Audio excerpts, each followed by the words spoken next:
Explosions could be heard in Gaza on Thursday morning. Plumes of smoke could be seen rising above the city's skyline.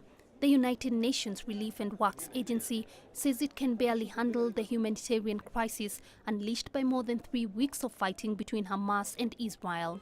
The Gaza Health Ministry said Israeli forces shelled a girls' school, doubling as a refuge for more than 3,000 people at dawn, killing at least 15, including 4 children.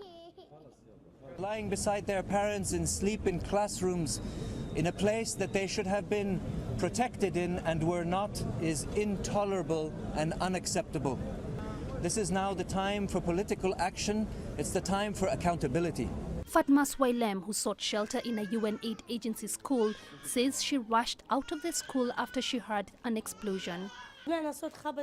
We heard a loud explosion. We thought that it hit the school, but they were targeting the water tanks of the mosque. We ran away. All the glass was shattered on the ground and lots of people were injured and were taken to Kamal Adwan Hospital and Shifa Hospital. 8 UN employees have been killed since Israel launched its offensive on July the 8th after rocket fire from Gaza intensified.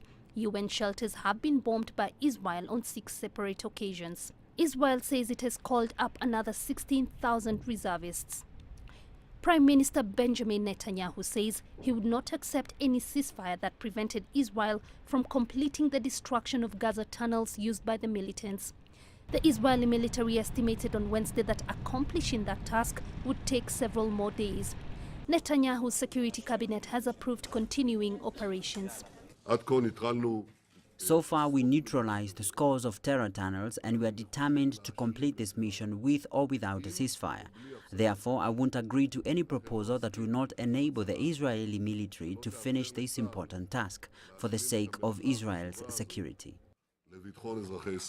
In the absence of a deal, Israel has ordered its ground forces to focus on locating and destroying a warren of tunnels which it suspects Hamas has been using to attack southern towns and army bases.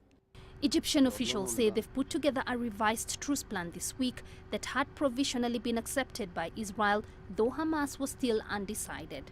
More than 1,300 Palestinians and more than 50 Israelis have died since fighting broke out between the two sides. Jin Keo, CCTV.